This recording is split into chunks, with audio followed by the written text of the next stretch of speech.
और next topic is mass and weight. हमने force के बारे में पढ़ लिया, फोर्स का फॉर्मूला पढ़ लिया और फोर्स के इफेक्ट भी पढ़ लिया हमने, इम्पल्स और लॉ ऑफ कंजर्वेशन मोमेंटम ये हमने पढ़े।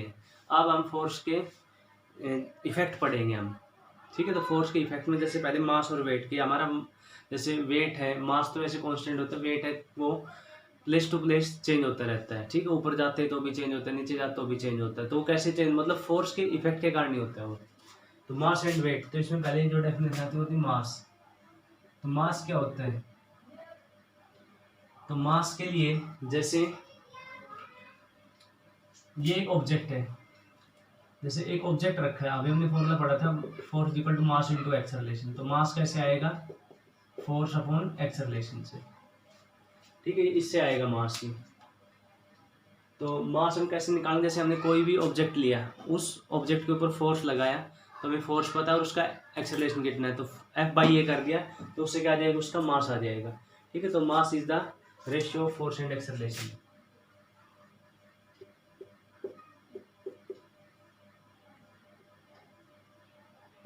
Of force to acceleration. तो ऐसे हम किसी ऑब्जेक्ट का मास कैलकुलेट कर सकते हैं। मास जैसे कोई भी ऑब्जेक्ट है, इसके अंदर कितने ये कंटेंट्स है, तो इनका सबका जो टोटल उसको मास बोलते हैं, ठीक है। तो ये मास हम कैसे कैलकुलेट करते हैं, और ये मास की जो वैल्यू है ये हमेशा फिक्स रहती है। जैसे इसके जो कंटेंट्स हैं, चाहे अर्थ के ऊपर रखो चाहे मून के ऊपर रखो, कहीं पर रखो, वो कंटेंट वही रहेंगे, कंटेंट इसके नहीं होंगे चेंज, इसलिए मास भी कहीं चेंज नहीं होगा। तो मास इसकी पहले पढ़ेंगे, यूनिट, यूनिट क्या होती है मास की, हम क्या लेते हैं केजी, यूनिट आती है केजी, ठीक है। It is scalar quantity.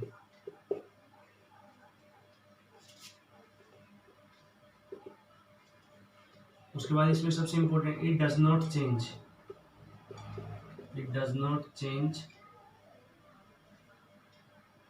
Place to place, मतलब एक जगह से एक दूसरी जगह पे चेंज नहीं होगा, it is always constant, it's value is fixed. जैसे कोई भी ऑब्जेक्ट है, उसका मास है 5 kg, तो कहीं पे भी जाओ वो उसका मास 5 kg ही रहेगा, ठीक है। और ये हम इसमें निकाल लेते हैं mass equal to force upon acceleration से, कि हमने कितना फोर्स लगाया उसके ऊपर, कितना उसका एक्सेलरेशन होगा। तो ये तो हो गया मास के बारे में। अब आता है वेट के बारे में।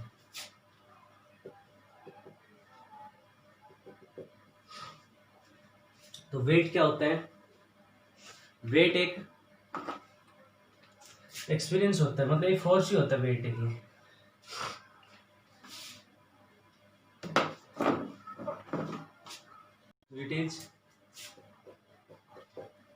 it is a force experienced by a particle by the surface in contact। देखो वेट एक फोर्स होता है, जैसे हम वैसे बोल देते हैं डेली लाइफ में कि वेट 5 kg है, 2 kg है, 3 kg, एक्चुअली वो मास है वो, ठीक है, एक्चुअली वो मास है। देखो कैसे, क्योंकि वेट जैसे एक ऑब्जेक्ट है, जैसे ये एक टेबल है, इसके ऊपर ये ऑब्जेक्ट रखा है, तो इस ऑब्जेक्ट के ऊपर जैसे ये ऑब्जेक्ट जब यहाँ था तो इसके ऊपर अर्थ फोर्स कर रही थी अप्लाई, ऐसे नीचे ये है जैसे ऑब्जेक्ट ये, तो ये ऑब्जेक्ट जब ऐसे ये हवा में था तो इसको अर्थ ऐसे खींच रही थी, अर्थ इसको खींच रही, तो अर्थ इसको कितने फोर्स से खींच रही, नीचे mg फोर्स से, ठीक है। तो हमने पढ़ा balance force, unbalance force. Balance force जैसे अब ये ऑब्जेक्ट नहीं मूव कर रहा, तो इसका मतलब इसके ऊपर जितने फोर्स लग रहे सब क्या है, बैलेंस है। जितना फोर्स नीचे लग रहा उतने हमने इसके ऊपर लगा दिया, इसलिए ना ऊपर जा रहा ना नीचे जा रहा। लेकिन इसको हमने हाथ को ऐसे नीचे से हटा लिया तो हम देखेंगे नीचे जाएगा, क्योंकि अब हमने फोर्स को क्या कर दिया, अनबैलेंस कर दिया, कि जो हमने फोर्स इसके ऊपर लगा था वो हमने हटा लिया, जिसके कारण नीचे जा रहा है। तो वही चीज़ है यहाँ पे, ये है ऑब्जेक्ट, तो ये ऑब्जेक्ट ऐसे है, नीचे आ रहा है ऐसे ही, तो अर्थ इसको खींच रही है, तो अर्थ इसको जिस फोर्स से खींचती है उस फोर्स का नाम क्या है, mg, ठीक है। जो अर्थ जो जिस फोर्स से खींचती है उसका नाम है mg। फोर्स का फॉर्मूला क्या होता है, मास इनटू एक्सेलरेशन। तो मास m है और एक्सेलरेशन उसका कितना है, अर्थ जिससे खींचते हैं, अर्थ का एक्सेलरेशन कितना है, g है। अब ये ऑब्जेक्ट ऐसे आ रहा था नीचे, अब हमने हाथ रखा या ये यहाँ पे जैसे टेबल रखे, तो टेबल ने उसके ऊपर की तरफ फोर्स अप्लाई कर दिया, ठीक, उसको बोलते हैं हम रिएक्शन का फोर्स, क्योंकि ये तो क्या हुआ, एक्शन, तो जो ये ऑब्जेक्ट ऐसे आया नीचे, तो इसने हाथ के ऊपर क्या लगाया, फोर्स लगाया, एक्शन किया, तो हाथ ने भी इसके ऊपर उतना ही फोर्स लगा दिया, तो वो क्या है, वो रिएक्शन है। तो अब देखो किस सरफेस के साथ है कॉन्टेक्ट रजिस्टर, हाथ के साथ, तो हाथ ने इसके ऊपर उतना ही फोर्स लगा दिया। तो ये पार्टिकल जितना फोर्स एक्सपीरियंस करेगा किसके कारण, जिसके साथ ही कॉन्टेक्ट में, कॉन्टेक्ट किसके साथ में, हाथ के साथ, तो वही उसका क्या है, वेट। तो ऐसे यहाँ पे ये है टेबल है ये, तो ये टेबल इसके ऊपर फोर्स लगा रही है ऊपर की तरफ, रिएक्शन की तरफ, तो ये यहाँ कॉन्टेक्ट है, तो इस ये है पार्टिकल, ये पार्टिकल है, तो इस पार्टिकल पे सरफेस कांटेक्ट में इतने पे है, तो ये सरफेस ऊपर की तरफ फोर्स अप्लाई करे, तो ये आर ही क्या उसका वेट है, ठीक है। जैसे हम जमीन के ऊपर खड़े हैं तो अर्थ हमें खींच रही है नीचे, अर्थ जैसे हम जंप करते तो हम नीचे आते, क्यों, क्योंकि अर्थ हमें खींचती कितने फोर्स से, मास इंटू एक्सेलरेशन, और एक्सेलरेशन कितना जी, एम जी से। अब जैसे नीचे हम गिरे तो बीच में क्या आ गया, बीच में ग्राउंड आ गया, ठीक है। ग्राउंड ने क्या किया, अब ग्राउंड ने उतना ही फोर्स हम पे लगा दिया ऊपर की तरफ, ठीक है। लेकिन वो फोर्स हमें महसूस नहीं होता, क्यों नहीं होता महसूस, क्योंकि उस फोर्स की आदत पड़ी हुई है हमें बचपन से ही, ठीक है। जब से हमने चलना सीखा तब से हमें उस फोर्स की आदत पड़ी हुई है कि मतलब जिस सरफेस के साथ हम कांटेक्ट में, अर्थ के साथ, ठीक है। जैसे अब अर्थ के साथ खड़े हैं तो ठीक है, जैसे खाट पे बैठ गए तो खाट की जो है सरफेस वो फोर्स लगाती है, या कोई भी सरफेस, चेयर पे बैठ के तो चेयर की जो है सरफेस वो हम पे फोर्स लगाती है।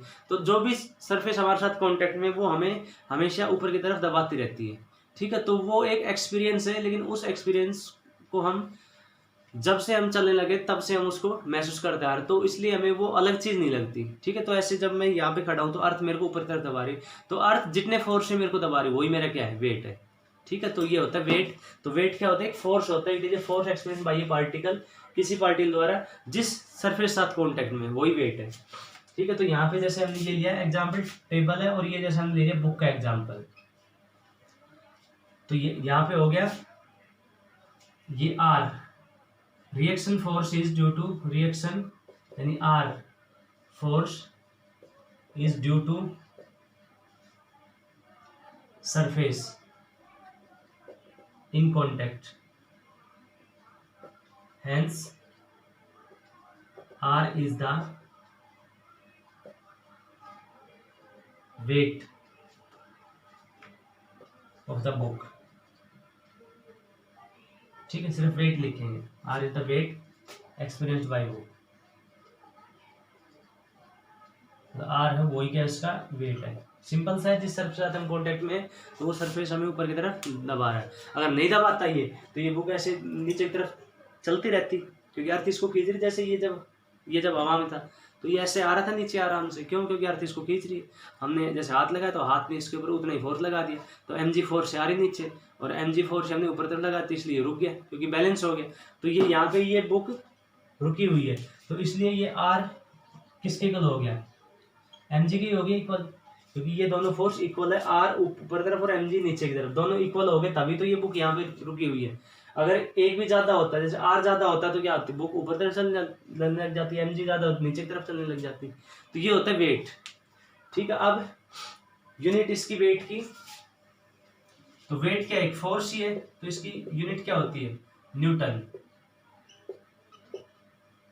ठीक है। देखो वैसे अगर इसकी वेट की यूनिट तो क्या होगी, एम इंटू जी, मास की क्या होती है, के जी और जी, तो इसलिए जैसे वेट हम बोलते हैं 5 kg 2 kg, तो वैसे क्या होता है 5 kg इंटू जी, तो जी हम उसमें नहीं बोलते, इसलिए हम उसको 5 kg बोलते। एक्चुअल में फिजिक्स के अकॉर्डिंग तो वेट की जो यूनिट है वो न्यूटन ही है, क्योंकि वेट एक फोर्स है, और वो फोर्स एक्सपीरियंस किया जाता है किसके द्वारा, जो भी पार्टिकल है वो सरफेस इन कॉन्टेक्ट, जिस सरफेस साथ कॉन्टेक्ट में, चेयर बैठे तो चेयर के साथ हम कॉन्टेक्ट, तो चेयर हम भी फोर्स लगा रही है, लेकिन वो हमें महसूस नहीं होता। देखो वैसे कोई पीछे से अगर हमें धक्का मार दे तो हमें वो चीज़ महसूस होती है, ठीक है, किसी ने धक्का मारा, लेकिन अर्थ हमें अब दबा रही है, काफ़ी सालों से दबा रही है, ठीक है, जब से हम चलना सीखे हैं तब से दबा रही है, तो वो एक आदत सी पड़ी हुई है हमें, ठीक है, इसलिए हमें वो अलग से नहीं लगता। जैसे साइकिल वगैरह हम सीखते हैं तो हमें स्टार्टिंग में जब साइकिल सीखते तो एक एक्सपीरियंस होता है, ठीक है, अलग ही हमें वो लगता है एक्सपीरियंस, लेकिन जब साइकिल जब सीख लेते हैं तो वो फिर हमें आदत सी हो जाती है, ऐसे बाइक के लिए, कार के लिए, ठीक है। तो वही चीज़ है, तो ऐसे ही उस वेट की जो फोर्स सरफेस हम भी फोर्स लगा रहा है उसकी हमें आदत पड़ी हुई, इसलिए हमें वो अलग से महसूस नहीं होता, ठीक है। तो फोर्स की ये वेट की यूनिट होगी न्यूटन, और ये वेक्टर क्वांटिटी होती है, इट इज ए वेक्टर, क्योंकि फोर्स ही है और फोर्स क्या है, vector quantity, it is vector quantity. ठीक है, और इसकी वैल्यू चेंज होती रहती है, क्यों? क्योंकि वेट का जो फॉर्मूला वो क्या है, R is equal to M G, ये फॉर्मूला है। तो एम तो कभी चेंज नहीं होता, जी की वैल्यू तो होती रहती है चेंज, जी की value acceleration due to gravity, उसकी वैल्यू क्या होती रहती है, चेंज होती रहती है। ये हम उसमें पढ़ेंगे 6th यूनिट में। 9th क्लास में वैसे हमने पढ़ा हुआ है कि ऊपर जाएंगे तो जी कम होता है, जब नीचे जाते तो भी कम होता है। ठीक है, और प्लेस टू प्लेस भी चेंज, तो जी की वैल्यू चेंज होती रहती है, तो it's value changes place to place, it's value changes place to place because जी, ये लिखेंगे it's value is not constant, it's value is not constant because value of ji, because value of ji changes place to place. ठीक है, तो अब तो हमें पता चल गया आर किसके होता है, एमजी, लेकिन हर चीज में एमजी के नहीं होगा इक्वल, सरफेस इन कॉन्टैक्ट जो फोर्स लगाएगा उसके इक्वल होता है। ठीक है, आगे जैसे हम इसमें फ्री बॉडी डायग्राम वगैरह पढ़ेंगे तो हमें पता चल जाएगा कि कैसे ये सरफेस इन कॉन्टैक्ट के द्वारा फोर्स लगता है। तो ये हो गया मास और वेट, ये हम इसलिए पढ़ रहे हैं क्योंकि हमारा जो वेट है वो हम यहाँ पे डिस्कस करेंगे लिफ्ट के अंदर, जब हम लिफ्ट खड़ी है तब कितना वेट होगा, और लिफ्ट ऊपर जा रही तब कितना वेट होगा, लिफ्ट नीचे आ रही तब कितना होगा, लिफ्ट एकदम से मतलब फ्री फॉल करी तब कितना वेट होगा। तो उसमें हम ये वेट को करते हैं डिस्कस, इसलिए हमने इसको ये पढ़ा है वेट को। तो नेक्स्ट है लिफ्ट में मतलब हमारा वेट बढ़ता है या घटता है या कांस्टेंट रहता है जब वो नीचे जाती है ऊपर जाती है। तो अब डिस्कस करेंगे wait of person in lift और एलिवेटर। तो पहला है कि जब लिफ्ट एट रेस्ट हो, when lift is at rest, lift जब एट रेस्ट हो तब, तो जब लिफ्ट एट रेस्ट होगी तब वेट कितना होगा। तो एट रेस्ट का जैसे ये लिफ्ट है, ठीक है, और ये लिफ्ट के अंदर ये पर्सन है, ठीक है। तो अब इस पर्सन के ऊपर एक फोर्स अप्लाई हो रहा है, हम बात करें किसकी, वेट ऑफ पर्सन की, तो पर्सन की बात करेंगे, उसके ऊपर फोर्स कैलकुलेट करेंगे। उस पर एक फोर्स लग रहा है नीचे की तरफ एम जी बाई अर्थ। अगर वो जैसे मैंने बताया था, अगर मान लो ये हवा में होता तो ऐसे नीचे आता तो किस फोर्स का आना था, अर्थ उसको खींच रही है एम जी। अब इस ये यहाँ पे सरफेस साथ कॉन्टैक्ट में, अब सरफेस भी इसके ऊपर फोर्स लगाता है रिएक्शन का फोर्स, तो वो रिएक्शन का फोर्स आर, वही उसका क्या है, वेट है। लिफ्ट क्या है, लिफ्ट इज एट रेस्ट, मतलब उसका एक्सेलरेशन कितना है, 0 है। ठीक है, तो लिफ्ट इज एट रेस्ट या lift moves with uniform speed, या तो एट रेस्ट हो या यूनिफॉर्म स्पीड से मूव कर रही है। तो या यूनिफॉर्म स्पीड से मूव, इसका मतलब एक्सेलरेशन क्या हो गया, 0। तो एक्सेलरेशन 0 है, लिफ्ट यहाँ पे एक्सेलरेशन 0 हो गया, तो इसका मतलब क्या है, नेट फोर्स। तो नेट फोर्स कितना हो गया इसका,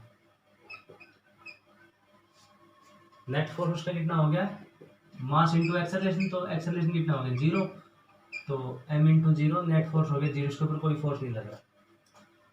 ठीक है, तो इसका मतलब ऊपर का फोर्स और नीचे का फोर्स क्या है, इक्वल है, then R is equal to M G. तो इसका वेट जो होगा, और R ही क्या उसका वेट है, ठीक है, R ही है क्या है उसका वेट है, तो weight is equal to M G, ये वेट जो होगा उसका। क्योंकि देखो नेट फोर्स क्या है, 0, अगर ऊपर वाला फोर्स ज्यादा होता तो ये ऊपर तरफ जाता, नीचे वाला फोर्स जाता नीचे तरफ जाता, लेकिन ना इसमें ऊपर तरफ जा रहा नीचे की तरफ, मतलब नेट फोर्स पहले दिया 0 है।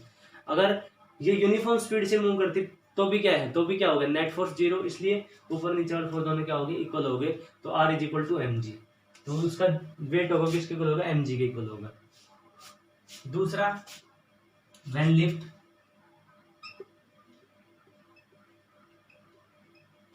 मूव्स अपवर्ड, अगर लिफ्ट ऊपर की तरफ मूव कर रही है, तो ये जैसे लिफ्ट है, ठीक है, और ये पर्सन है, और ये लिफ्ट मूव कर रही है ऐसे ऊपर की तरफ, ये मूव कर रही है ए एक्सेलरेशन से, तो वही इसके ऊपर फोर्स कैलकुलेट करेंगे, नीचे की तरफ फोर्स वही एम जी, और ऊपर की तरफ फोर्स कितना होगा, आर रिएक्शन। तो अब ये ऊपर की तरफ जा रहा है, तो नेट फोर्स इसका कितना हो गया, नेट फोर्स हम कैसे कैलकुलेट करेंगे, net force is equal to, देखो ये ऊपर जा रहा है मतलब ऊपर का फोर्स क्या है, ज्यादा है, तो क्या लिखेंगे R माइनस mg, ऐसे लिखते हैं नेट फोर्स को। देखो कैसे है, ये ऑब्जेक्ट है, इसके ऊपर एक तो फोर्स लग रहा है इस साइड 10 न्यूटन, एक अपोजिट फोर्स लग रहा है 5 न्यूटन, तो हम नेट फोर्स कैसे लिखते हैं 10 माइनस 5, ऐसे ही तो हम लिखते हैं 10 माइनस, तो वही कि हमने यहाँ पे ऊपर तरफ आ रहे नीचे की तरफ mg है, तो ऊपर की तरफ ये जा रही है लिफ्ट, इसका मतलब ये ऊपर वाला फोर्स क्या है, ज्यादा है, ऊपर वाला फोर्स ज्यादा है, इसका मतलब R माइनस mg, ठीक है, उतना इसका एक्सेलरेशन होगा। तो नेट फोर्स का फॉर्मूला क्या है, mass into acceleration is equal to R minus mg। हमें तो R चाहिए क्योंकि R ही तो वेट है, तो R की वैल्यू क्या आएगी mg प्लस ma। तो जब लिफ्ट ये आएगा R इज इक्वल टू, हम कॉमन ले लेंगे तो m into g plus a. तो जब लिफ्ट खड़ी थी या यूनिफॉर्म स्पीड से मूव करे तो R किसके इक्वल था, ये वेट होता है, तो weight is equal to m into g plus a. तो जब लिफ्ट खड़ी थी तब ये किसके इक्वल था, mg के इक्वल, लेकिन अब ये देखो mg में कुछ ऐड हो रहा है, मतलब R क्या हो गया, बढ़ गया, तो वेट क्या हो गया, बढ़ गया। इसका मतलब ये हो गया कि लिफ्ट जब ऊपर जाएगी तो उसका वेट क्या हो जाता है, वेट इंक्रीज हो जाता है, ठीक है। तो इसमें क्या होगा, the weight of person, the weight of person increases as lift moves upward, जब लिफ्ट ऊपर की तरफ जाएगी तो उसका वेट बढ़ जाता है,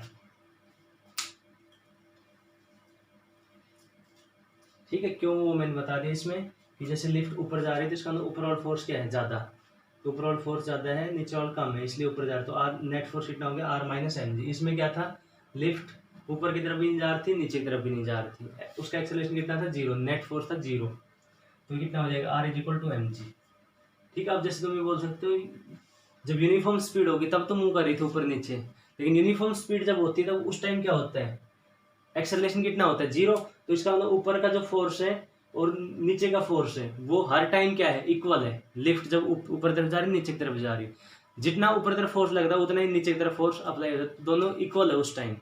लेकिन खड़ी है तब तो क्या है, तब तो उसमें मूव ही नहीं करी, तो इसका मतलब ऊपर का फोर्स भी 0, नीचे का फोर्स भी 0।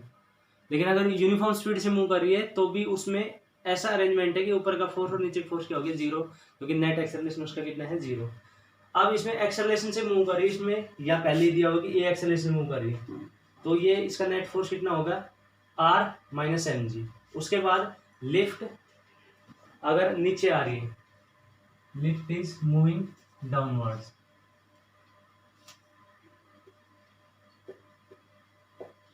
नीचे की तरफ मूव कर रही है, तब क्या होगा उसमें, तो ये लिफ्ट है, इसमें लिफ्ट मूव कर रही है नीचे A एक्सेलरेशन से, तो इसमें नेट फोर्स कैलकुलेट करेंगे। अब देखो नीचे आ रही लिफ्ट, इसका मतलब नीचे का फोर्स क्या है, ज्यादा। कोई भी चीज है जिस साइड मूव करती है तो इसका मतलब ये हो गया उस साइड उसके ऊपर फोर्स अप्लाई हो रहा है ज्यादा, इसलिए वो उस साइड आ रही है। तो यहाँ पे हम नेट फोर्स कैसे कैलकुलेट करेंगे, net force is equal to, अब है ज्यादा mg तो क्या करेंगे, mg माइनस r, मतलब mg है 100 और ये है 90, तो कितने फोर्स नीचे आएगी, 100 माइनस 90, 10 के फोर्स आएगी नीचे। तो नेट फोर्स का formula mass into acceleration, acceleration कितना है, a है, is equal to mg minus r, तो r को लिया इस साइड तो कितना हो जाएगा, mg माइनस ma, तो r लिख लेंगे m into g minus a, तो इसकी वैल्यू आ जाएगी, r क्या है, वेट है, तो वेट कितना हो गया, m into g minus a। यहाँ पे देखो mg था जब लिफ्ट खड़ी थी यूनिफॉर्म स्पीड में, अब इसमें से कुछ ना कुछ कम हो, इसका मतलब वेट क्या हो गया, वेट डिक्रीज हो गया, तो यहाँ पे लिखेंगे द वेट डिक्रीजेस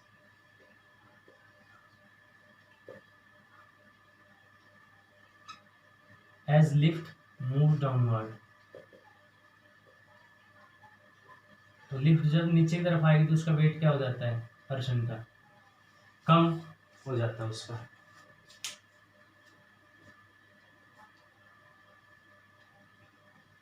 ठीक है, तो ये वेट इसका क्या हो जाएगा, कम हो जाएगा। उसके बाद ये हो गया, ये थर्ड केस था ये। अब अगर लिफ्ट मूव्स फ्रीली,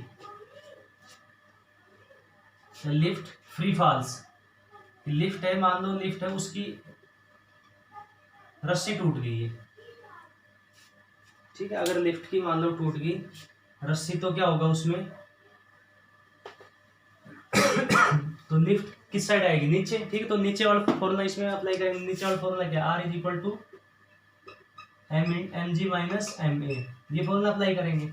अब लिफ्ट एकदम मतलब उसकी रस्सी टूट गई, तो उसका एक्सेलरेशन किसके इक्वल हो जाएगा, जी के इक्वल, क्योंकि कोई भी चीज अगर फ्रीली गिर रही है तो इसका मतलब उसका एक्सेलरेशन क्या है, अर्थ का जो एक्सेलरेशन है, तो यहाँ पे एक्सेलरेशन क्या पुट कर देंगे, एम जी माइनस ए की जगह जी पुट कर देंगे, तो आर इक्वल कितना हो जाएगा, 0, तो इसका मतलब उसका वेट कितना हो गया, 0। तो उस टाइम जो वेट होता है वो कितना हो जाता है, 0। तो इस कंडीशन क्या बोलते हैं, वेटलेसनेस, ठीक है। इसमें द वेट बिकम्स, ये फोर्थ है, ये द वेट बिकम्स 0,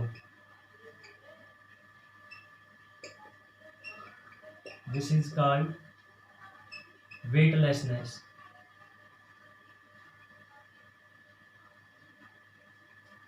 तो ये हमने डिस्कस किया। अब देखो एग्जाम्पल्स इसमें बताता हूँ।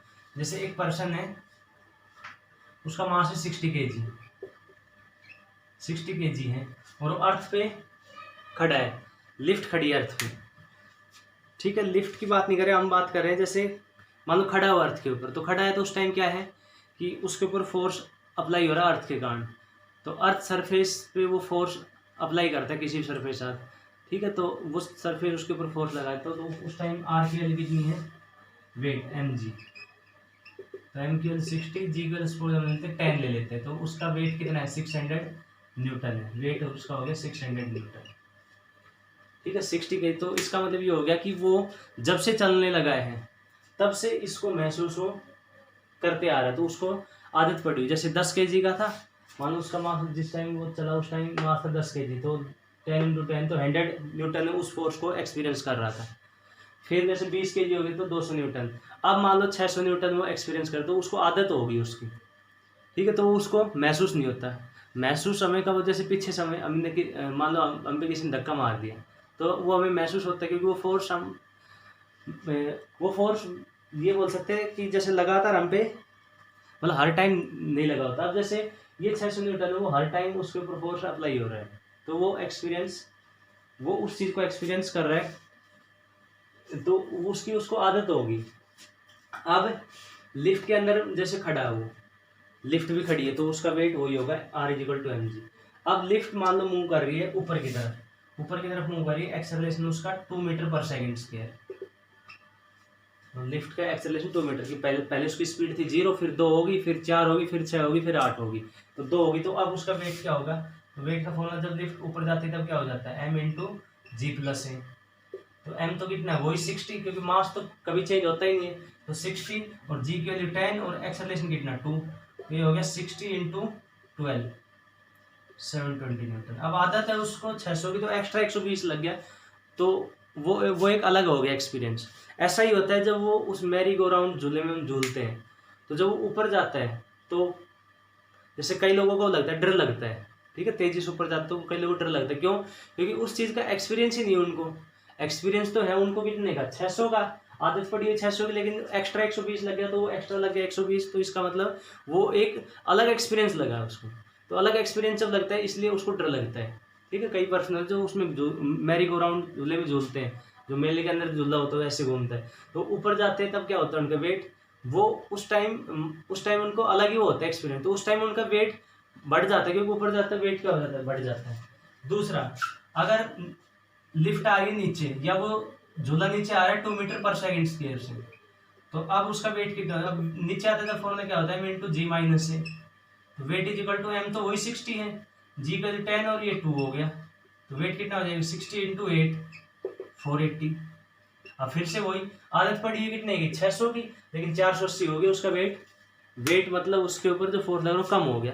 तो एक्सपीरियंस तो उसको उतने मतलब आदत पड़ी उतने की, लेकिन उससे कम होगा तो भी उसको अलग ही वो होता है एक्सपीरियंस, ठीक है। इसलिए नीचे जब आता है तो भी उसमें अलग ही वो होता है, मतलब अलग ही एक्सपीरियंस होता है, और लोग जैसे चिल्लाते हैं नीचे आते हैं ऊपर जाते हैं, क्यों, क्योंकि वो एक अलग ही एक्सपीरियंस है। अब ये और भी अलग वो है एक्सपीरियंस वेटलेसनेस का। जैसे छत पर से कूद जाओ, ठीक है, तो सरफेस ही नहीं है कांटेक्ट में, सरफेस कांटेक्ट में नहीं है तो कोई दबाएगा नहीं है, और कोई दबाएगा नहीं तो इसका मतलब वेट क्या हो गया, जीरो, क्योंकि वेट होता ही क्या है, सरफेस इन कांटेक्ट, जो हम भी ऊपर की तरफ फोर्स लगा, तो सरफेस ही नहीं है तो इसका मतलब कोई फोर्स लगाने वाला नहीं है, तो वेटलेसनेस कंडीशन हो जाए। और वेटलेसनेस कंडीशन को तो फील करने के लिए लोग क्या करते हैं, पैराशूट से, जैसे मतलब माउंटेन के ऊपर से, या जैसे प्लेन में से कूद जाते हैं पैराशूट बांध के, ठीक है, क्योंकि वो वेटलेसनेस कंडीशन को ही फील करना चाहते हैं, क्योंकि प्लेन में है तब तो प्लेन का जो है सरफेस वो उनके साथ कांटेक्ट में है, लेकिन प्लेन से कूद गए तो सरफेस कांटेक्ट से हट गया तो उनका वेट कितना हो गया, जीरो, और वो एक अलग ही एक्सपीरियंस होता है उस टाइम, ठीक है। जब गिरने वाले होते हैं तब पैराशूट को खोल लेते हो, तो वो होगी वेटलेसनेस कंडीशन, उसका भी अलग ही वो होता है एक्सपीरियंस, ठीक है। तो ये हो गया वेट पर्सन इन लिफ्ट। अब इसका मतलब ये हो गया कि जब रॉकेट है, जब वो ऊपर जाती है, जब रॉकेट के अंदर पायलट जाते हैं ऊपर, तो उस टाइम तो बहुत हाई स्पीड से वो जाती है रॉकेट, तो उसके अंदर जो बैठे हैं, ठीक है, प्लेन जो जब ऊपर जाता है उसके अंदर जो बैठे हैं उनका वेट तो बहुत ज़्यादा हो जाता होगा, एक्सपीरियंस बहुत ज़्यादा महसूस करते होंगे, तो इसी की ट्रेनिंग उनको दी जाती है पायलट को। देखो उनको क्या दी जाती है ट्रेनिंग, मान लो जैसे 60 kg का पायलट है तो उसका वेट हो गया 600 न्यूटन, उसको वो महसूस करते आ रहा है। अब जो रॉकेट ऊपर जा रही है, प्लेन ऊपर जा रहा है, उसका एक्सेलरेशन मान लो 10 हो गया, ठीक है, जी के इक्वली, जैसे वो अर्थ के ऊपर है तो उसका वेट कितना हो गया mg, ठीक है, और जब वो ऊपर जा रहा है तो उसका वेट हो गया m इंटू जी, तो है ही, मान लो जी से ही वो जो उसका वो है प्लेन वो भी जी से ही जा रहा है, मतलब उसका एक्सेलरेशन कितना 10 है, तो उसका वेट कितना होगा m इंटू जी प्लस जी 2mg, मतलब 600 से mg पे कितना 600, तो 2mg कितना हो गया 1200, तो इसका मतलब ये हो गया उसके हाथ का वजन, अगर मान लो उसके हाथ का वजन 2 kg है तो उसको 4 किलो का लगेगा वो, क्यों, क्योंकि वो देखो डबल हो गया वेट। तो इसी चीज़ की उनको क्या दी जाती है, ट्रेनिंग दी जाती है, क्योंकि ऑपरेट करने के लिए उनको हाथ को उठाना पड़ेगा, और हाथ जैसे अब हमने हाथ उठाया तो हमें मतलब आदत पड़ी, हम आराम से उठा लेते, लेकिन हाथ के ऊपर वजन रख दो इतना ही तो हमें थोड़ी डिफिकल्टी होती है, और रख दो और ज़्यादा वो डिफिकल्टी, तो वही चीज़ होती है यहाँ पे कि जब 10 से जाएगा 10 एक्सेलरेशन से तो 2mg, लेकिन 10 से तो वो पार उसमें जो से वो जाता है प्लेन 10 से जाता है तो उससे तो बहुत ज़्यादा स्पीड होती है, मतलब जो एरोप्लेन जाता है वो 4G, या जैसे 4G से गया तो उसका वेट कितना हो गया 5mg, मतलब उसका 60 है तो उसका 5 गुना, ठीक है, 60 kg का 5 गुना 300 गुना, मतलब 5 गुना हो गया, तो जो 2 किलो का हाथ है वो 10 किलो का हो गया वो, ठीक है, पैर उठाएगा तो 10 किलो का पैर उसको लगेगा, अगर 2 किलो का है, अगर 5 किलो का पैर है तो 25 किलो का लगेगा। तो इसी चीज़ की ट्रेनिंग उनको दी जाती है ताकि उनको वो वेट सहने की आदत पड़ जाए, ठीक है, तो ऊपर जाएंगे तब उनको उस चीज़ के लिए मतलब अलग वो नहीं होगा एक्सपीरियंस उनके लिए, तो पायलट की इसी चीज़ की वो दी जाती है ट्रेनिंग। तो ये हो गया वेट और मास के बारे में, ठीक है। तो मास कभी भी वो नहीं होता चेंज, कहीं पे भी चले जाओ, लेकिन वेट चेंज होता है, और वेट कैसे कैसे चेंज होता है वो हम इसमें पढ़ चुके। तो ये फोर्स का इफेक्ट था ये, ठीक है। अब हम आगे और पढ़ेंगे फोर्स के इफेक्ट, और ये डिफरेंट टाइप के फोर्स आते हैं, ठीक है, तो उनको फिर हम बाद में पढ़ेंगे नेक्स्ट लेक्चर में। Thank you.